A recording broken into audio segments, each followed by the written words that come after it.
Baik, Om Swastiastu, selamat pagi. Saya Gede Mardika Pradipta Atmaja akan membawakan presentasi yang berjudul Durance Operation atau Durance Operatif. Baik, kita langsung saja mulai. Untuk tabel of contents-nya, yang pertama itu bisa dilihat dari definisinya. Kemudian untuk pemilihan jenisnya, kemudian monitoring durate operatifnya, kemudian pemilihan anestesi. Untuk pertama yaitu definisi terlebih dahulu. Apa itu definisinya? Yaitu definisi fase durance operatif adalah ketika pasien dipindahkan ke meja operasi hingga pasien dipindahkan ke ruang perawatan pasca anestesi. Nah, pada fase ini kita harus memperhatikan, mengawasi dan memeriksa keadaan dan reaksi fisiologis pasien terhadap tindakan anestesi dan pembedahan yang dilakukan. Kemudian untuk durance operatifnya bagi menjadi dua, yaitu pemilihan anestesi dan monitoring. Baik, dimana faktor pemilihan anestesi dan jenis anestesi. Untuk pemilihan anestesinya, untuk monitoringnya yaitu diberikan tujuan, tingkat kedalaman anestesi, dan standar pemantauannya. Kemudian untuk nomor 2, pemilihan dan jenis anestesi. Untuk faktor pemilihan anestesinya, yang pertama dikategorikan berdasarkan umur atau usia, kemudian jenis kelamin, kemudian yang ketiga status fisiknya bagaimana, kemudian keempat jenis operasinya yang akan dilakukan, kemudian sumber daya manusia yang dimiliki atau sumber daya ada alat-alatnya, kemudian dilakukan disesuaikan dengan permintaan pasien. Jenis anestesinya bisa general anestesi, regional anestesi, dan lokal anestesi. Untuk trias anestesinya yang dibagi menjadi 3, yang pertama hipnotika, yang kedua anestesia, yang ketiga relaksasi. Untuk hipnotika, untuk intravenusnya bisa yang pertama propofol, yang kedua diberikan etomidate, kemudian bisa diberikan benzodiazepin, kemudian diberikan ketamin, itu gold standarnya.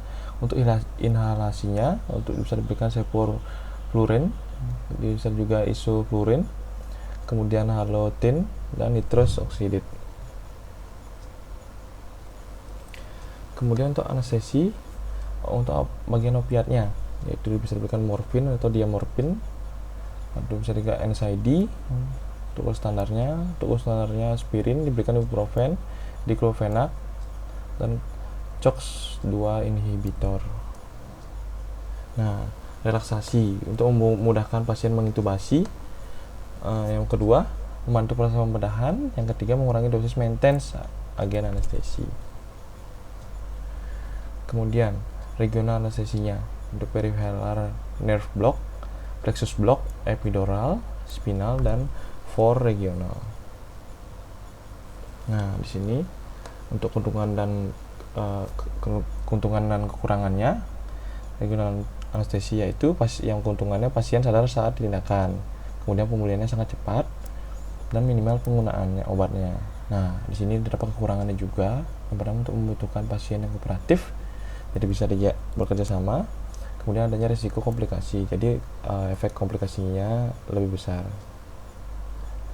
Nah, untuk lokal anestesinya bisa diberikan lignocaine, diberikan quick short acting, kemudian bupivacaine, slow dan long acting, kemudian diberikan ametocaine, diberikan topikal, dan prilocaine. Nah, keuntungan anestesi lokal dan kekurangan anestesi lokal. Nah, untuk keuntungannya, di mana alternatif efektif untuk GA. Nah, yang kedua, menghindari polifarmasi, kemudian untuk meminimalkan reaksi alerginya. Kemudian pasien tetap sadar kok, pasien tidak sadar. Untuk keuntungannya lebih baik. Untuk kekurangannya, lokal anestesi cakupannya terbatas. Nah, kemudian yang kedua, risikonya gagal lebih besar, dan yang ketiga, perbatasan waktu dan risiko cedera saraf bisa terjadi.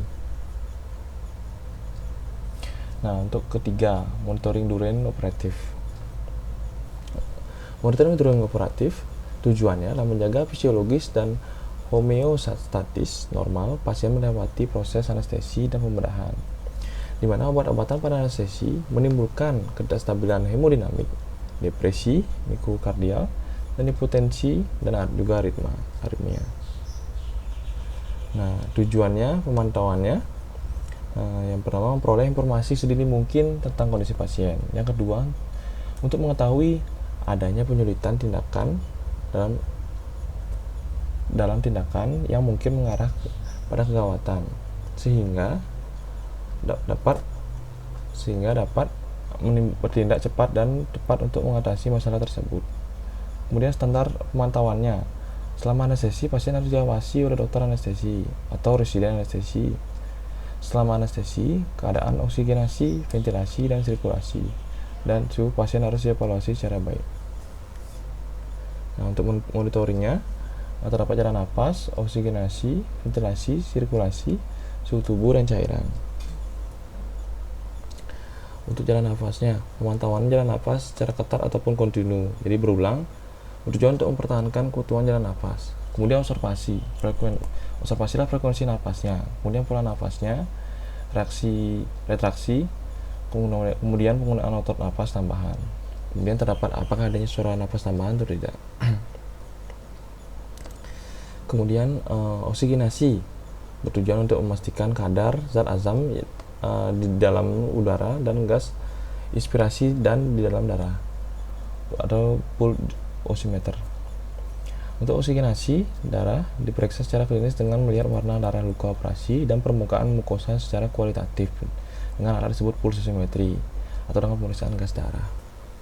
Nah, untuk ventilasinya bertujuan untuk memantau keadekuatan ventilasi dengan mengamati gerak dada, untuk pengisian kantong, reservoir, dan auskultasi suara napas. Di sini tujuan untuk sirkulasinya untuk memastikan fungsi sirkulasi pasien adanya adekuat atau tidak dengan cara monitoring dengan denyut nadi, kemudian monitor dengan EKG, ya bisa dilihat di denyutnya di EKG-nya, kemudian monitoring tekanan darah atau analisa gas darah. Untuk suhu tubuhnya, tubuh di sini tidak mampu mempertahankan suhu oleh karena obat anestesi, mendepresi pusat pengaturan suhu sehingga mudah naik turun sehingga suhu lingkungan. Jadi menyesuaikan dengan suhu lingkungan. Kemudian pemantauan terhadap status cairan dan elektrolit. Nah, selama operasi dapat dilakukan dengan cara menghitung jumlah cairan atau darah yang masuk dan keluar.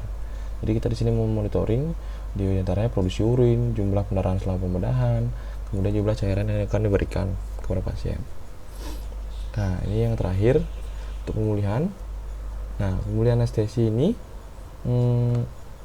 idealnya bangun dari anestesi secara bertahap. Nah, di sini tak ada keluhan, itu tidak ada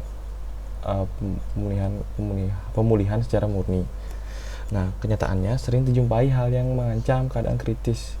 Nah, sebelum mengakhiri anestesi, siapkan alat obat yang terkait dengan bantuan hidup. Nah, kita harus prepare nih supaya tidak ada kejadian hal-hal yang buruk yang dimungkinkan. Nah, setelah itu pemantauan hendaknya tetap dilakukan walau memberikan obat bius yang dihentikan. Baik, sekian dari presentasi saya. Jika ada kurang, mohon dimaafkan, mohon dimaklumi. Saya akhiri dengan Pranama Santi. Om Santi Santi Santi Om.